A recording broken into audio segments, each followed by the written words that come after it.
live, a living color here from Scimitar Studios in Denver, New Jersey. You're listening live to the Open Mic program here on the Sports Talk Nation, Block Talk Radio, as well as YouTube here on the Sports Talk Nation on YouTube. Folks, glad to have you aboard here, of course, on this Friday evening, and we got a great show for you today as we're going to talk about the defending NFC Champion Atlanta Falcons. And boy, yes, I know the storyline coming into this season about the Falcons, a lot of people dwelling on what happened in February with the Super Bowl. I understand that. We get it. Everyone gets it, especially after they had that big lead, 28-3. Did not work out as the Patriots came back, and it is the most historic comeback in the Super Bowl history, obviously, as the Patriots won that Super Bowl 34-28. But it is a new year, a chance to turn the page, and the Falcons trying to get back to the Super Bowl if they can and avenge that loss from last February. It's a long road between right now and then, obviously, and we are in the training camp period. So we got a great guest talking with us right now. We're going to preview this Atlanta Falcons season, and joining us is John Robert. He is part of the Cover 32. You can follow him at Cover 32. John, how you doing? Good, Mike. Good to be back. Great to have you back on, man. So, last time we spoke, it was right around the Super Bowl. This team was getting ready for the big game, and obviously things did not work out the way the Falcons would have liked, and certainly the way things were going in that game, up 28-3 in the third quarter. Put all the stuff with the trolls aside, because I want to hear from you first, being a guy who's a Falcons fan, a Falcons writer. Just tell me about the highs and lows that you went through in that game, obviously, at that time. Well, the highs are obviously for about 2 quarters. You're getting ready to celebrate a Super Bowl title, and this is where it's interesting. I finally got around to not long ago. You go back and read some of your social media posts while the game was on, and it's funny to see the tides turn. You're up, and then you get a little nervous. It's okay. We still got it. And then it all breaks loose and slips away, and we all fell into a very long, I don't want to use the term depression, but it's really kind of what it felt like as far as being a sports fan is concerned. It really was. It was such a strange finish to the game, because I remember when Julio Jones made that catch down the sideline, and it was in the fourth quarter. And I'm thinking to myself, this game is over. In fact, I even tweeted, that's going to go down probably as one of the greatest catches of all time, because it was amazing. He catches it on the sideline, pass that probably would not be caught by anybody, and only Julio Jones can make that kind of play. And all the Falcons have to do, maybe run the ball, maybe just pitch it out to Freeman on a lateral. Just play it conservative, and maybe you can get a field goal out of it. Maybe you do eventually. If the Falcons get down a field a little more, get a touchdown, who knows? Chances are the game is over if they execute that a little bit better. But the fumble happens. They get sacked. Matt Ryan gets sacked a number of times in that drive, and it just did not work out. It's just really the way that game ended, and I think you may agree with this. It was just poor execution, just poor coaching at the end of the game. Yeah, it's in hindsight, they could have done this. We spent a long off season wondering about what if. Yeah, it's sad. You bring up the Julio Jones catch because it was a phenomenal catch, and unfortunately, it'll just never, unless you're watching a highlight package in detail, nobody will ever remember it outside of Atlanta, and we don't want to remember the game almost. So we're certainly not thinking about that catch right now. But the one thing I can say, Atlanta, you live by the sword, you die by the sword, I guess, and. They gunsling their way all the way to the Super Bowl. They didn't let up against Seattle. They didn't let up against Green Bay, and they were basically going for the jugular against New England. Unfortunately, New England. We say it's a game of adjustments, and who better than Bill Belichick to adjust to the opposition and figure out a way to win. Yeah, absolutely. When you think about the Patriots, and you think about all the Super Bowl wins all Super Bowls they've been in, the wins they've had now 5-2, and each and every single one of those Super Bowls have been close. Maybe the win against Philadelphia wasn't really that close. That game was kind of a blowout until a late touchdown by Philly. But every single one of those games, the other team had a chance to win. Carolina could have pulled it out in the Super Bowl in Super Bowl 38. the Rams could have pulled it out and had that game gone in overtime.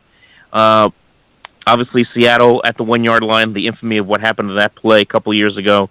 If they run the football with Marshawn Lynch, we're not talking about the Patriots winning that Super Bowl. So it just seems like every single time they play in that game, there's an opportunity for them to lose, but somehow, with the exception of the 2 Giant games, they just don't. And it's just been that way for the Patriots. You want to call it luck, you want to call it the dynasty of this century. I guess you have to, because they have all the rings, but there's a little bit of luck. There's a little bit of luck and good fortune that plays a role in that as well. Yeah, you have to give a lot of respect to the organization. I guess it kind of, after a while, what softens the blow is the fact that it is the Patriots. I mean, we can, to lose to the Patriots like that is almost, I guess you could say it's understandable after that Super Bowl record that you just mentioned. But if it were a game against, if we lost a game like that, let's say hypothetically, an NFC title game against a division rival, I mean, that would be, I don't know if anybody can recover from that in Atlanta. So at least it was, the team of the decade. And hopefully, Atlanta has a little bit of a different swagger. I mean, they got a chip on their shoulder this year. Hopefully they use that, and they know what it takes to get there now. And I think, they can pull it together for at least one more quarter. That's all really they need, is another quarter's worth of action to hoist the Lombardi Trophy. That's it.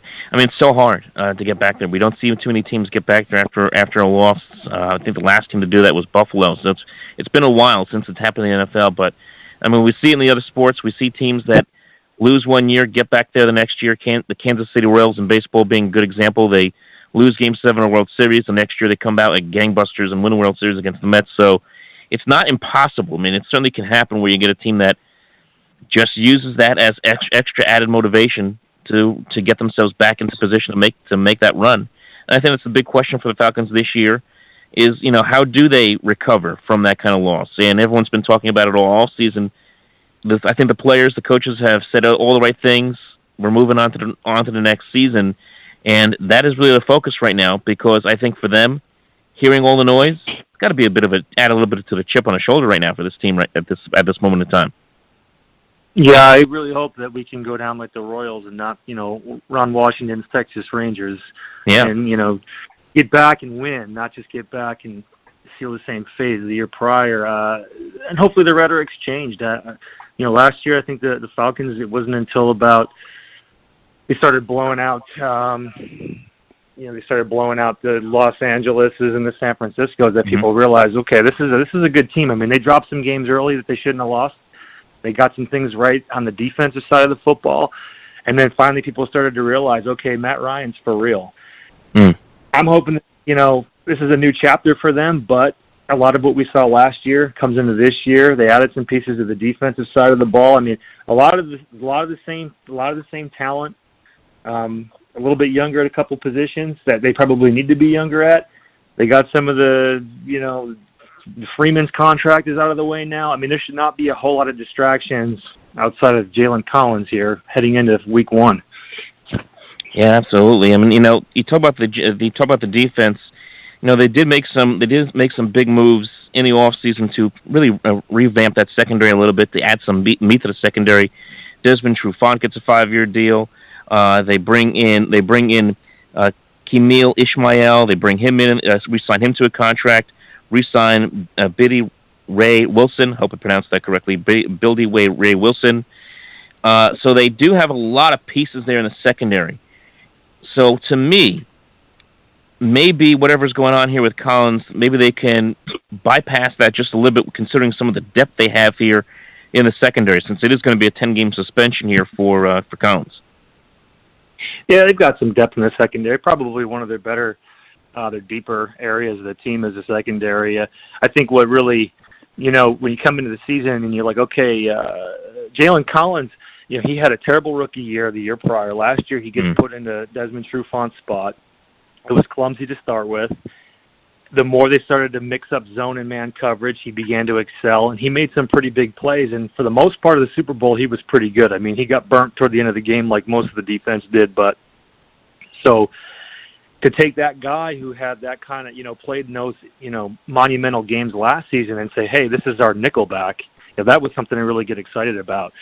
And now it's like, okay, we get Desmond Trufant back, but now we lose Jalen Collins for 10 weeks, and it feels like sometimes you just can't win. But whether it be Brian Poole or C.J. Goodwin, who ends up filling into play nickel, they'll be okay. It's just like last season when they lost Trufant. Dan Quinn, they schemed, they stuck with the game plan, and they eventually figured out a way to pull it together. They did, and Dan Quinn being a defensive guy, and this defense was really, when you just take a look at the numbers, really was just an improvement upon what they had the year before. I mean, this was a defense that rushed the passer very well. Vic Beasley had a big year on the sacks, had 15.5. Overall, as a team, they had over 34 sacks. Now, the big thing for them is, of course, going to be trying to force turnovers. They forced 12 interceptions last year. They also forced 17 fumbles, recovered 10. So they were going after the football a lot last year. And I think that's going to be the big key. That's really a big part of the Dan Quinn defense, and also being part of that Pete Carroll defense in Seattle is going after the getting the football, drawing the football out of receivers' hands, forcing turnovers, making the quarterback uncomfortable. That's a big part of their defense, and they were really good at that last year. Yeah, they're one of the Dan Quinn staples is ball hawks. He likes ball hawks, which is interesting because one of the knocks, if there is any knock on Trufant, it's that limited number of interceptions throughout his career. But one of the pluses, some of the injuries they experienced last year, the defense, are guys like Brooks Reed got more playing time, and now he factors more into the starting D line than he did coming into 2016. Add a couple more, to Karis McKinley in the draft. You add, Duke Riley, who's another guy that's been making explosive plays during camp, looks pretty good. On top of Vic Beasley, I mean, this Donatari Poe, put him in the 3-tech. He free agent signing. This has they could be one of the better pass rushing defenses out of the gate this year. They really could. And I think there's also going to be a change. I think I did see this just earlier. It's that Devondre Campbell is going to be moving over to strong side linebackers, so that's going to be a bit of a adjustment as well. What do you think about him moving over there? Yeah, I mean it's no different than with Beasley. I mean they shifted Beasley around a little bit until eventually they found his best spot, and again I think that just adds that's you bring in a guy like I said Duke Riley, and he can play the weak side, and hopefully, like you look at what the Devondre Campbell and Deion Jones. I mean, they were young. They were put in there early. They learned quick. There's no better guy to learn from than Dan Quinn when it comes to what they were doing. I watched them close last night when they played against Miami, and if there was any plus, I mean, it's a lot of vanilla football in the preseason, but if there's any plus, it was all the linebackers from first to third quarter seemed to be dropping back into zone coverage very well. I feel pretty good about the linebackers. I feel pretty good about what they're doing. And you got to think, too, Dan Quinn likes to do stuff out of the box sometimes. I just mentioned Donatari Poe, defensive tackle, free agent signing. He comes in to be what we thought was going to be the 3 technique, lining up between the guard and the tackle. And then last night he takes the field and he's lining up in the 1 spot. So, he's actually closer to the center and the guard. So it's kind of like, I'm not really sure what they're doing. But Dan Quinn does like to play around a little bit with his personnel and utilize the preseason to see if, hey, maybe – putting guys in different spots works a little bit better than what we had on paper. Yeah, I mean that's the one benefit of having these preseason games. It gives a coach like Dan Quinn an opportunity to play around a little bit, and it also gives these guys an opportunity to see where they see what their strength is right now. Some guys just like to play better on one side of the line compared to the other. So it's all a good test right now for this Falcons unit. They're going to be counted on a lot defensively this year. We know the offense is going to be making an adjustment here with the new offensive coordinator and Steve Sarkisian, and we'll get to him in just a little bit. Vince, when you take a look at this division, you got, of course, Cam Newton should be healthy this year. He's going to have a Kelvin Benjamin back for a full year. He's going to be fully healthy now. You also have Tampa Bay. A lot of expectations, as we all know, with the Buccaneers and Jameis Winston, and then New Orleans. A lot of people are always down on New Orleans because it isn't that Super Bowl team from almost 7-8 years ago now, but it's still Drew Brees. It's still a high octane offense.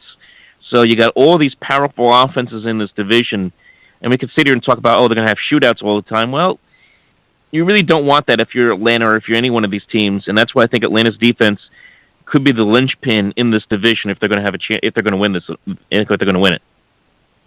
Yeah, and there were a lot of games last season where, the offense is high potent, and they will be again this year. But the defense was suddenly starting to, take some pressure off the offense and not have to go, eye for an eye all the way to the third quarter. And there was some really big plays against. You could Jalen Collins ripping the ball out of Ripkowski's hands earlier in the NFC Championship game, or dial it back to the Seattle game. Some of the bigger plays that were made, and those are the kind of momentum type of plays that you really want. And I hate to keep bringing up the Super Bowl, but look at New England side of the football, and that game was completely out of hand. It seemed until Dante Hightower, made a play to rip the ball out of strip sack Matt Ryan, and then suddenly, the 28-3 lead is gone. So you need playmakers, you need ball hawks, you need guys that are going to be momentum changers. And yeah, you're right. There's Tampa Bay, especially with Jameis Winston, should be elevated a little bit more this year. He's got some another elite target to throw to. It looks like a really strong batch of quarterbacks coming out of the NFC South this year. One guy that's going to be a lot of fun. It's going to be fun to watch defensively. And I'm going back to that Super Bowl. How about Grady Jarrett? I mean, my goodness, if the Falcons had won that game? I know defensive linemen don't usually get a lot of pub, but man, it would have been hard pressed to not consider him for an MVP award. That's going to be a guy that could have a big impact in this division with at least three big quarterbacks out there in this division. Oh yeah, and who saw that? Who saw the Super Bowl performance coming too? And again, another one of those things that'll be forgotten, along with that game. And I look forward to seeing how Grady Jarrett can do lined up next to a Dontari Poe, and this sort of, some guys, that's what it takes. It takes one big game and then you never look back. Grady Jarrett's definitely, he slots right now. Right now he slots in to be the one technique. We'll see what happens, but I look forward to seeing that, Beasley Upshaw on the outside type, Jarrett Poe, and then, Brooks Reed, and then Adrian Claiborne too. Throw him back into the shuffle. He can play outside. He can play inside. A lot of things that Dan Quinn can do with that defensive front. Absolutely. Other side of the ball, on the offense, we know this is a high-octane offense. They were second in the league in total yards, 415.8 per game. Matt Ryan was second in the league in passing yards last year. And a lot of credit went to, of course, Kyle Shanahan, who is now the head coach of the San Francisco 49ers. And Shanahan, wherever he has been, has gotten a lot of good pub. When he was in Washington, got a lot of credit for getting Kirk Cousins rolling. With him now gone, and you bring in Steve Sarkisian, who has been mostly a college guy. Spent a lot of time at Washington. Of course, was the former head coach at Washington University, USC.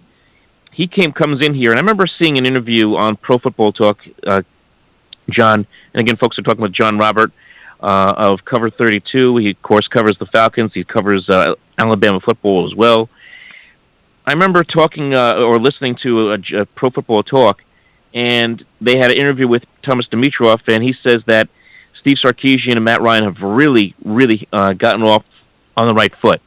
Both of them have communicated very well, and both are on the same page. Now that was back in minicamp. Now we're here in training camp. It'll be very interesting to see as we move into the season how much Steve Sarkisian changes, how much he does not change. I think he's probably going to try to keep things somewhat the same from what they were with Shanahan. Yeah, the one thing Dan Quinn said when they hired Steve Sarkisian was Steve fits what they were doing in Atlanta, under Kyle Shanahan. Obviously we'll see a little bit of Sark putting his own staple on the offense, but the players have all given him a lot of credit for being flexible. They like to use the term flexible, meaning when you hear flexible from a player in regards to the coach, that means they're taking the input, the bigger name players, and it's more of a way and not the way when it comes to running things. And Sark's an aggressive play caller. I can't see him coming in here and really wanting to reinvent the offense, but again, I would be very curious to see if I had 10 minutes with Steve Sarkisian, I would like to watch the second half of the Super Bowl and say, how would you have done things differently? Wow, that's a good question. That is a really good question because, they were so aggressive at the end of that game. Would he have dialed it down just a little bit? Huh. Yep. Yeah. I think, I'm pretty sure he comes out of I don't know if he comes out of it comes out of the Pete Carroll tree too, like Dan Quinn. So they have, they have a connection. Obviously Carroll is that, Dan Quinn mentor, and I'm sure in some regard, Pete Carroll is also the same for Sarkisian, and, Pete Carroll's offenses are generally good. I think Sark, it was good what we saw coming out of the preseason game last night out of the first team offense. Again, we can only take the preseason, for what it is, but they came out firing on all cylinders, scored a touchdown drive in the opening, on their first touch, and it was a 4th and 1 play too. So again, that kind of aggression, I don't think it's going anywhere anytime soon. And but again, hopefully, when you have a 28-3 lead in the fourth quarter, for the love of the football gods, just milk the clock.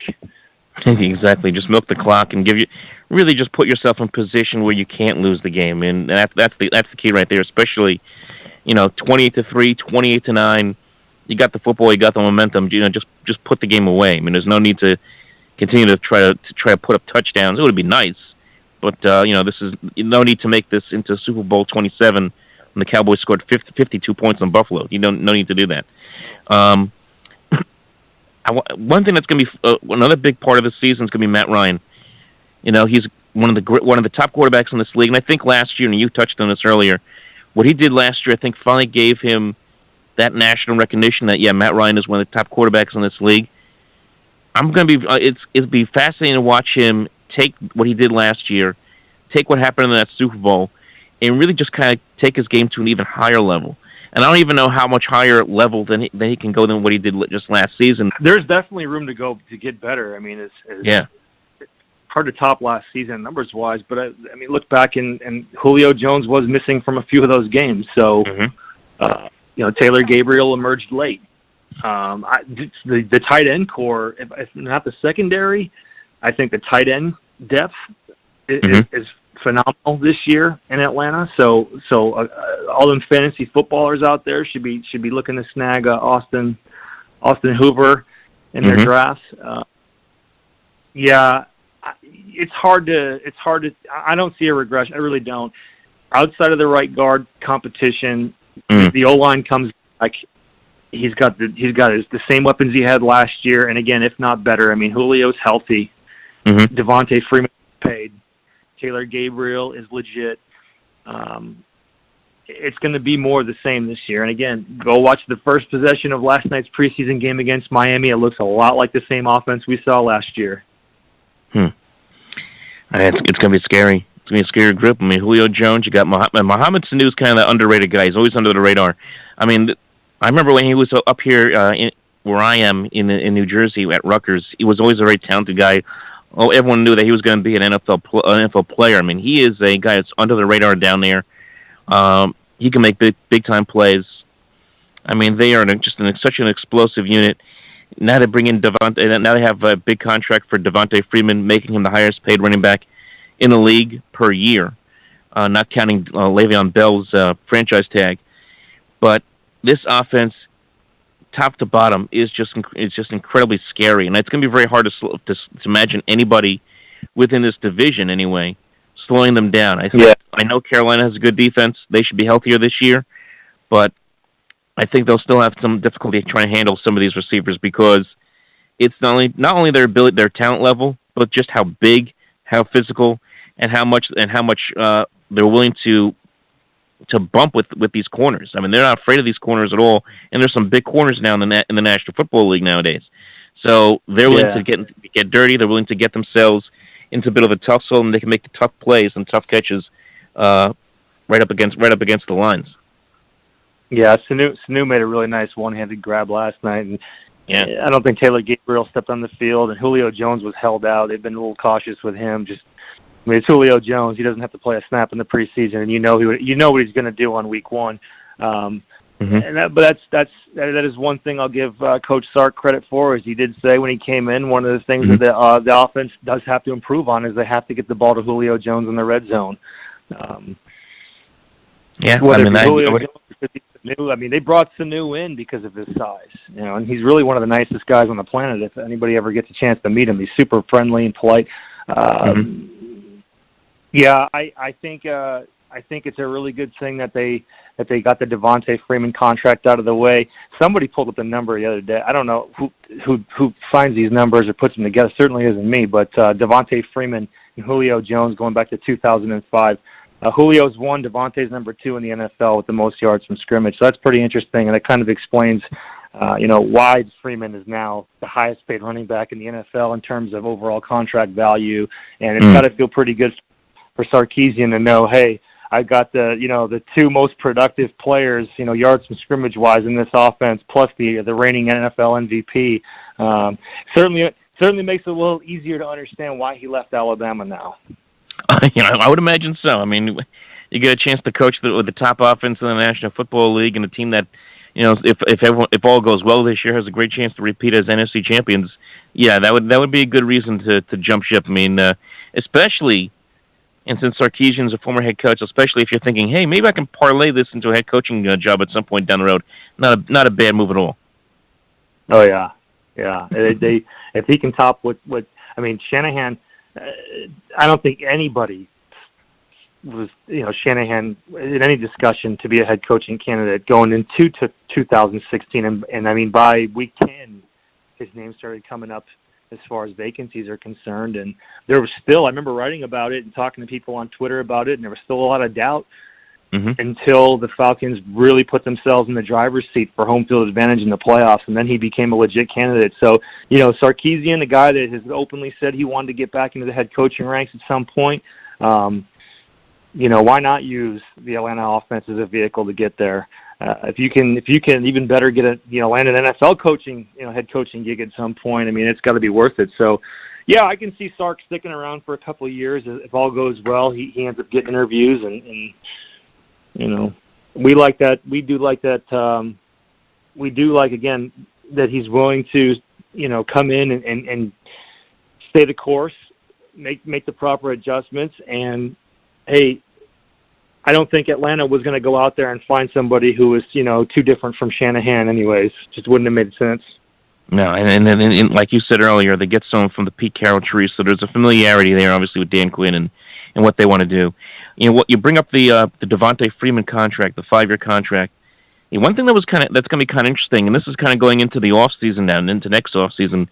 They're going to have Tevon Coleman be a free agent as well, and Coleman's been a nice piece. A nice alternate coming out of the backfield for them for the last couple of years, and he can also catch passes out of the backfield. I believe he's a free agent. You can correct me if I'm wrong, but I believe he's a restricted free agent next year. It'll be very interesting to see how they handle it. He's 24 years old.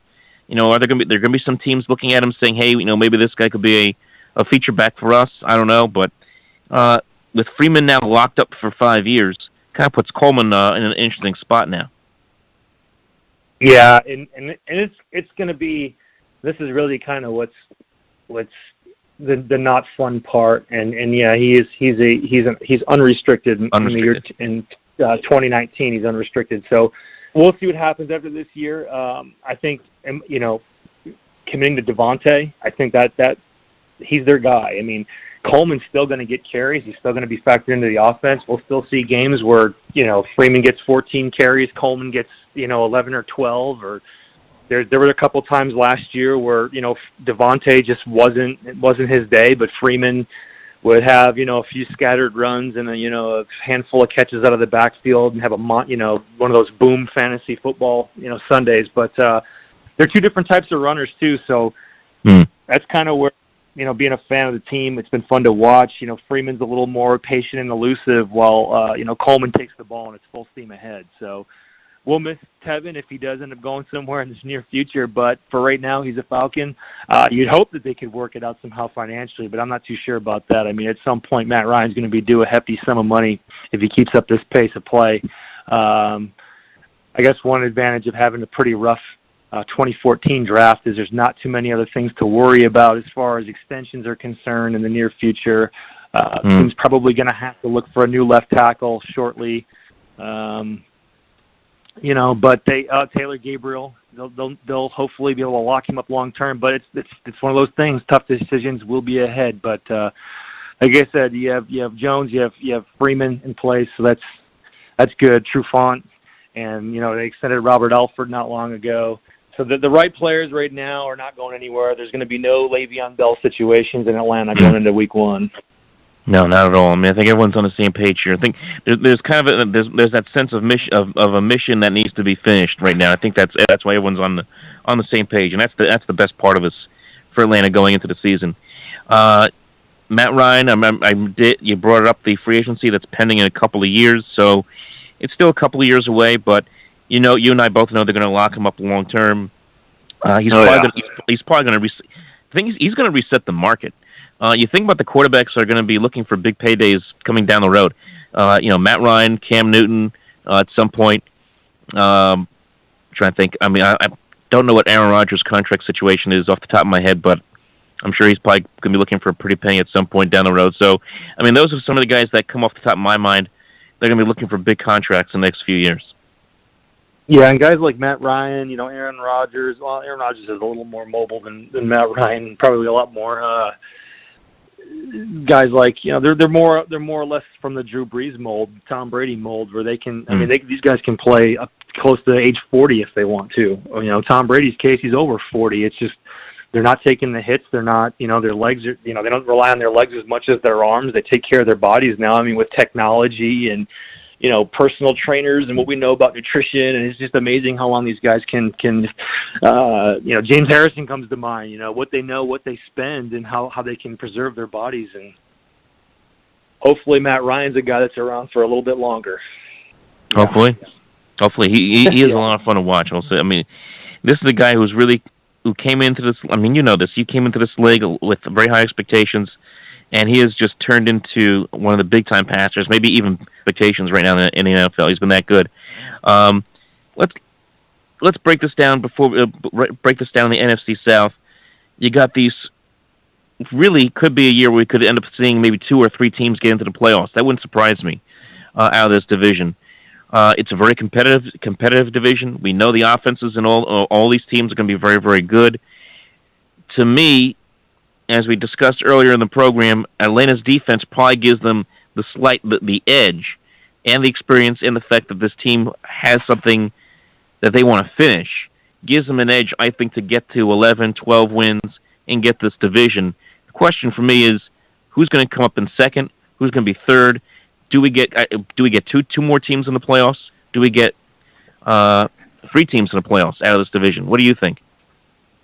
Yeah, I think you're right. It's defense and it's offensive line that gives Atlanta the advantage. I mean, this is a passing league, so I've been a proponent of the statement that it's all about getting to the passer and making them throw before they want to. And I mean, you're asking DBs to run routes better than receivers do now because the rules don't allow a whole lot of contact, if any at all, and it's a hard job. So it's about up front. It's about the trenches, and Atlanta's offensive line.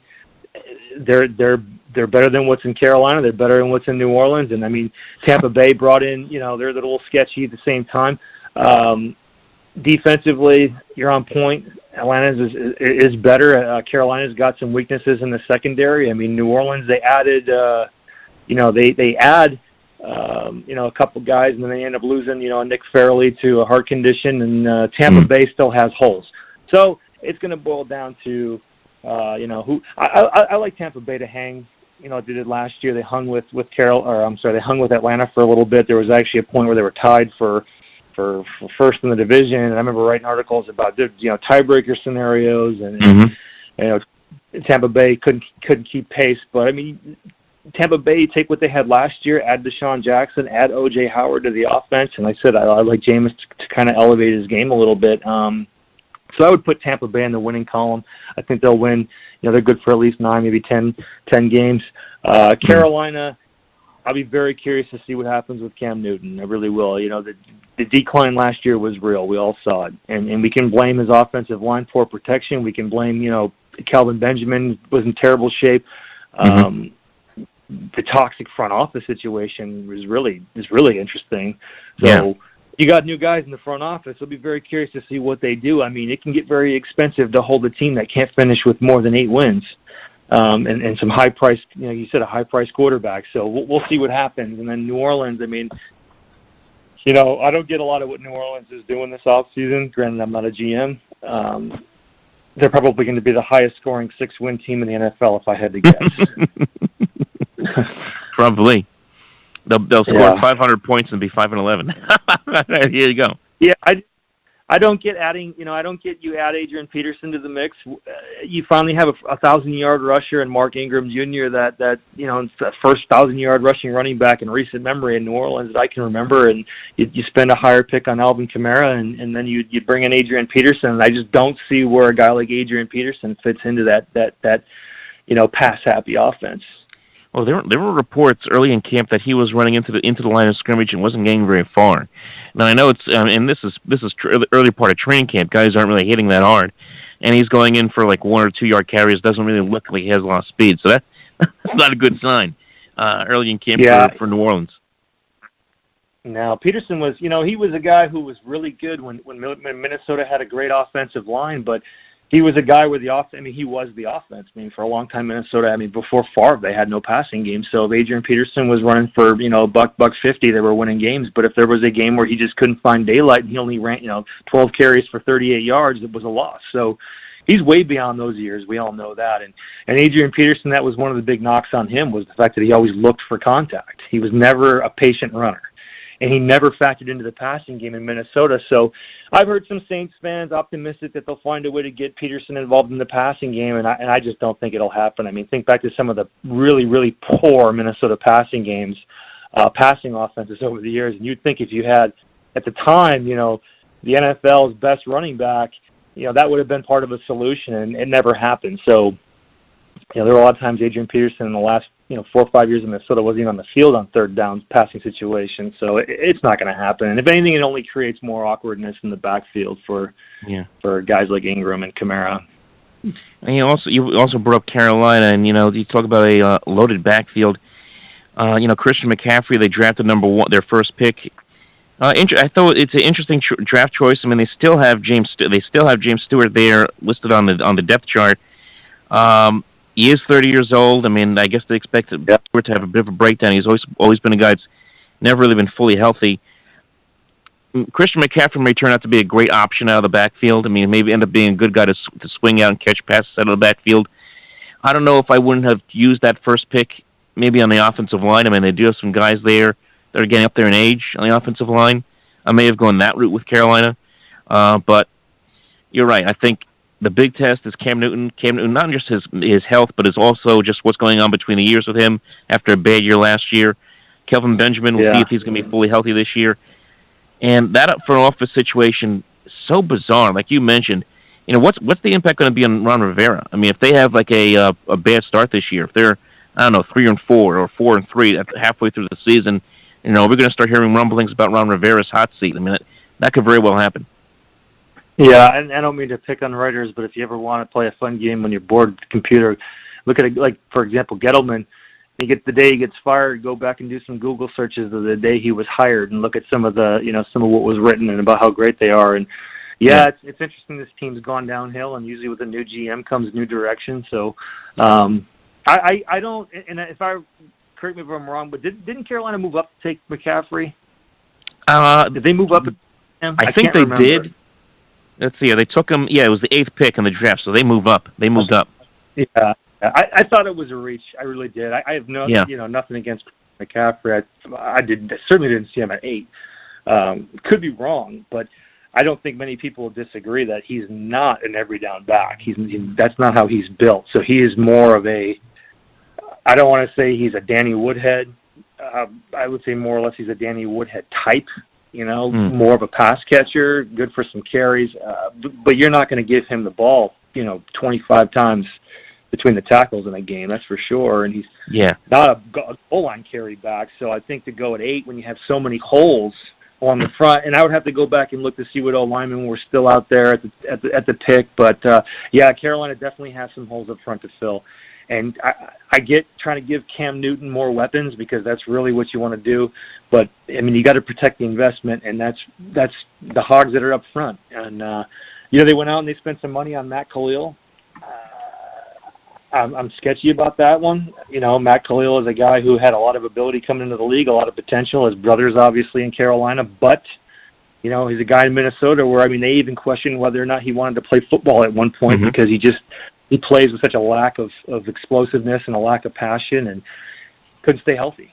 So if Matt Khalil can play like the guy he was drafted to play like at number 3 overall once upon a time, then they're looking a lot better. But if he doesn't, and it's more the same, or he can't stay healthy, Cam Newton's going to have another year of basically trying to use what he's got left in his legs to try to make plays, and that'll usually lead to him forcing things and more turnovers and not good stuff in Carolina. That's why my mentality when it comes to drafts is, if you have a questionable offensive line, and if you need a quarterback, or if you need a receiver, running back, whatever it may be offensively, if your offensive line is the biggest question mark on your team, just draft the offensive lineman with the first pick. It's the safest thing you can. It's the safest and most common sense thing you can do if you're a general manager and head coach on draft day. It really is. Yeah. When was the last time New England had a bad offensive line? I can't even remember. Exactly. They have guys that when they trade a guy away. It's when they trade an offensive lineman, nobody second guesses any of their personnel moves. So when New England trades an offensive lineman who might have been there for a decade, you figure they're close to retirement. Absolutely true. 100% right. And that's why one reason why we like Atlanta here, because their offensive line right now is in the prime of their careers. They got an offense that's very explosive. They can protect the quarterback. They got options out of the backfield that they can use to not just run but also swing out, take a little more pressure off of Matty Ice. So overall, it's hard not to sit there and say, Atlanta's going to win. Sit there and say Atlanta's not going to win this division again. I think they can. I think it's all about focus. I think also the days of teams worrying about Super Bowl hangovers, we'll see what happens. But we've seen teams get past it, get to the playoffs the next year. We've seen Seattle get back to the playoffs the next year after what happened to them a couple of years ago. So I think for Dan Quinn, remember, he's building off of that experience as well. I think Atlanta's got a good shot to get into the postseason, not just get into the postseason, make some noise there too. Yeah, I think it helps to have Chicago, Detroit, and Buffalo, 3 of your first 4 games. I know Detroit was a playoff team, but Detroit is just not a team I think would match up well against these Falcons. The second week against Green Bay on Sunday Night Football, that'll be the grand opening of Mercedes-Benz Stadium. That should be a really interesting game, and to see if I tend to think Green Bay, I don't want to say they're overrated. I just tend to think that the rest of their division struggles so much to be relevant and to stay consistently. But yeah, we remember Atlanta thrashing Green Bay last year in the NFC Championship game. So things look pretty good if you can, you break off a win against a, very, very, rebuilding Chicago Bears team, and then you open up Mercedes-Benz Stadium with a big win over the Packers in week 2. Are you saying, John, that the Atlanta Falcons could be 5-0 by the time they go into New England on October the 22nd? Oh yeah, I hope. I really do. I hope. I'm thinking that's going to be the highest rated. I think that's a Sunday Night Football game too. I'm thinking that's a high rated Sunday Night Football game right there. That Super Bowl rematch, especially if both teams are 5-0 going in. The NFL couldn't script it any better.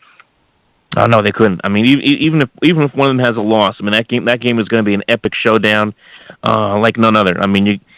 And there was even that debate of having that game to open a season, but you know what? I'm glad it's in the middle of the year, October. Yep. It's just a perfect setting. Yeah. I like Atlanta's schedule. I think it's a very winnable schedule. You got some tough opponents in there, and you don't want to play cupcakes all the way through, because come playoff time, or if it's a tight division race or tight for the at home field advantage spots, if you're in that position, you want to be battle tested. So we're looking at a potential 11-12, maybe even a 13-win Falcons team, in my opinion, just looking at their schedule right now. Absolutely, I agree with you. I'm looking at it myself as well, and the Jets are going to beat them. Cowboys will be interesting. Panthers on the road will be interesting. Yep. That stretch there, Panthers, Cowboys at Seahawks, Bucks. That'll be an interesting 4-game stretch there in November. I like that, and then the Minnesota game. Minnesota should be a better team this year, so that's another tough game. And then the end of the season, twice against New Orleans. You got Tampa Bay, Carolina. They can take 3 out of 4 there. Maybe even split. That should be enough. That should be more than enough to get the 12 wins, win that division, and get one of those top seeds. Yeah, I think they would lose. If I had to guess, take a rough shot at you could say Carolina and Tampa. You may go 1-1 against both, or 1-1 against one, not the other, and then New England, Dallas, Minnesota. Potential losses. I'm not as high on Seattle anymore. I don't know if anybody is outside of Seattle. The potential, bonehead, loss that you shouldn't have, game you shouldn't have lost, a la Chargers and Eagles game last year. That there's always that potential. But yeah, I think that the chip on the shoulder, and I think what they've added to their defense, and I think what they've, they know what it takes to get there, and I almost like this team better this year, having to, prove that they're good enough to win a Super Bowl is better than, proving that they're good enough to win the division and get into the playoffs. I kind of like where they're at better now than they did last year, even though it's been a little bit of pain and suffering waiting to get here. A little bit, but you know what? The pain and suffering is going to subside because the season's about to begin, so that's the best part of this. This is kind of off topic, but also kind of funny. Can you imagine just sitting there in a fantasy draft right now, like a week ago, and somebody takes Ezekiel Elliott first, or whatever, and then the next guy takes Devontae Freeman? I'm like, how do they feel now? I tweeted today that this is why you don't get in leagues at fantasy drafts before the 4th preseason game. You don't. But even look at the Sammy Watkins trade to the Rams. It's a little bit of a game changer. I mean, some people may think that's better for the prospective Sammy Watkins fantasy owners. Some people may think it's worse. You just have to wait and see how your cards play out. I mean, one of the most intriguing things about the preseason every year are those veterans that get cut. And every time used to be you look at the newspaper, now you get up on the internet and you look at every single team's transactions and you go, whoa, that guy got cut. And maybe you didn't realize they were on the downside of their career. Maybe you didn't realize they had an absolute awful camp. Maybe you didn't realize that it's just a financial move. But every year there's key players that get cut, and there seems to be about a handful that we just did not see coming. No, you're 100% right, John. The NFL's a big crapshoot. You really never know what's going to happen from one week to the next. And with the Ezekiel Elliott situation, it's just so bizarre. I mean, they didn't find anything really substantial in the investigation against him. Still, the NFL levies the 6-game suspension against him, so it's going to have a big time effect on the Dallas Cowboys and their season. It is kind of ironic, though, that the investigator involved in the case was actually a Giants fan. Kind of funny when you think about it, but still. I mean, we all know this. Fantasy football, it's Russian roulette. It's one of the biggest crapshoots out there, and that's what makes it fun in a lot of ways. I remember times where we would all meet at the bar, myself and my friends. We would all meet at the bar, and we would have our fantasy draft, and guys would sit there and they would pick players who ended up being on injured reserve and they didn't know about it, or they would sit there watching the preseason games up on the television screens that were in the bar, and they would just sit there and wait for an injury update and try to find out who's healthy, who's not healthy before they ever put in their final draft pick. So it was always a lot of fun, kind of laughing thinking about it now. But it was always a lot of fun, and that's, again, like you said, you just never know. You really have to be careful when you do those fantasy drafts, because if you draft on the wrong time, wrong part of the month, you could be burned, especially when one of those top guys gets down and is lost for a significant amount of time, whether it be injury or, in the case of Mr. Elliott, a suspension. Yeah, I remember one of my favorite fantasy memories after a draft is the year Ricky Williams just outright quit football. Yeah, that happened. I mean, just before the first game of the season, if I remember correctly. And everybody's fantasy drafts were done. And I've been in a league for 12 years that we draft as late as possible. And that guy who drafted Ricky Williams that year, and remember he was the top of the league still. And yeah, that was, sometimes that's your season. When your top pick goes down, that's it. You're done. And yeah, it's always interesting. And there seems to be more and more. I mean, I feel bad every time I read. Last night's game against Miami, it was, I forget who it was, but I just watched a minute ago the replay of the Green Bay game. Malachi Dupree going down, and these guys are tearing stuff and getting hurt. And I mean, they're even over OTAs. These guys are getting hurt, and it's done for the season. So it's just such an intense game. Real intense game.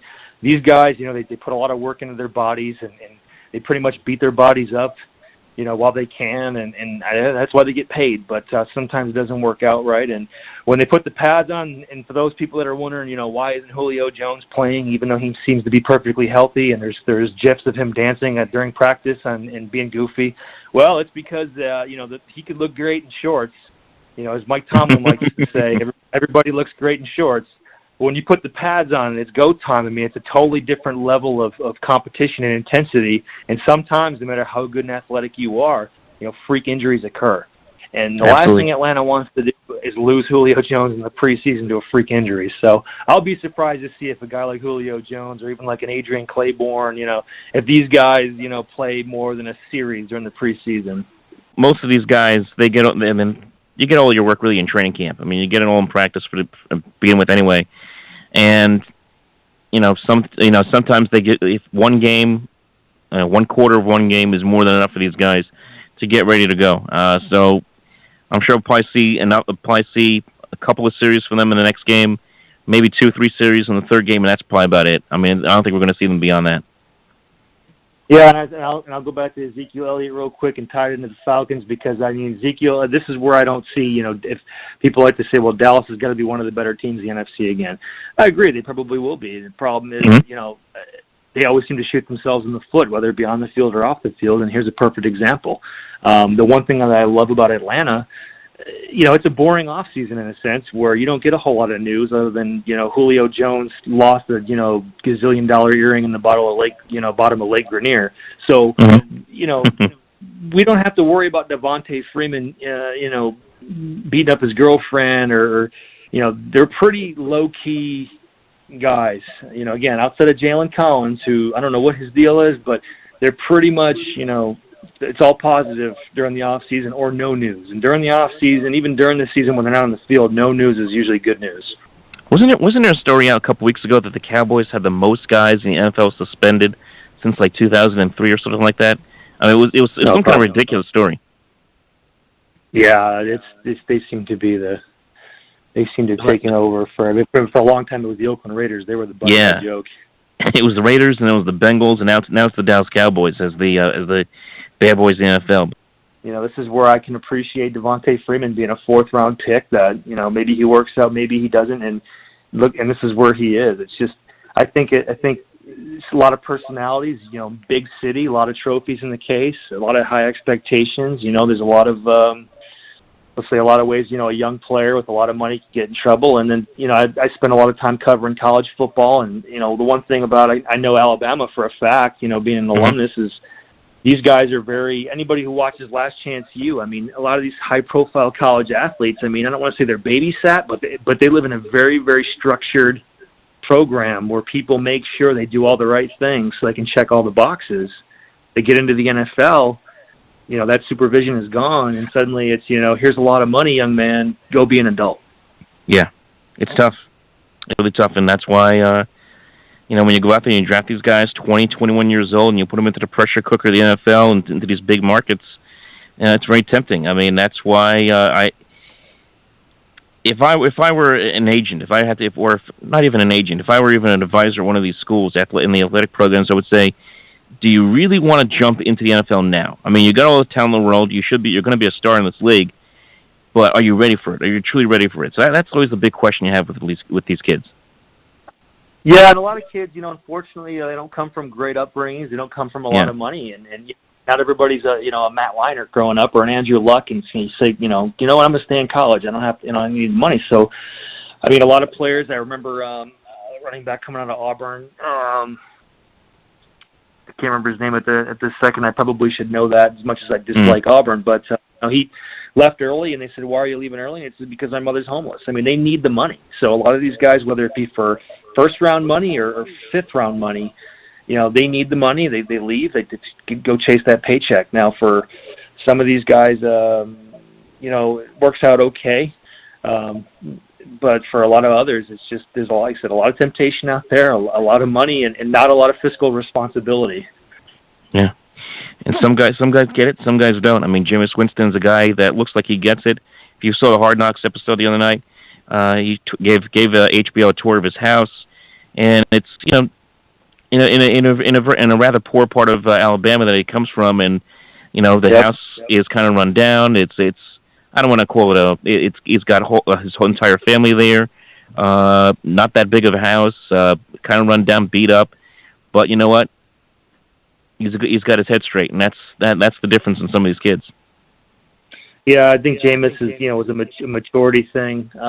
He's obviously grown up a lot since he came into the league, and I mean some of the stuff that just comes as the program he was in and how good they were at the time, and a lot of people out to get him, and the media in Florida can be a little ruthless, so. I don't want to say that he was innocent or he wasn't. I mean, he was guilty, but some of the stuff was blown out of proportion. The crab legs stealing crab legs and whatnot, and he seems to have gotten it together, and that's that kind of leadership. You can't, it just can't be absent from a team, and in football, it's expected to come from the quarterback spot. So this is where Matt Ryan. I look for him to become even more of a leader than he already has been.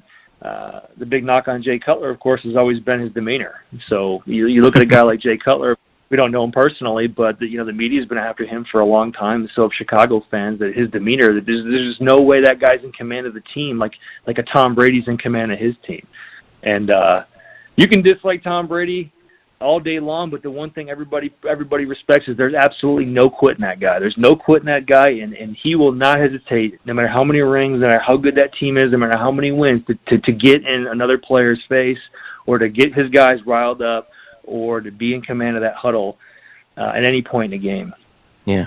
We got to wrap it up here, folks. We're talking to John Robert. John, give us your Twitter and just tell us more about what you write for on Cover 32. Give me a follow at Cover 32, John. Where I write for cover32.com. I was telling Mike before the show, we're the newer kids on the block.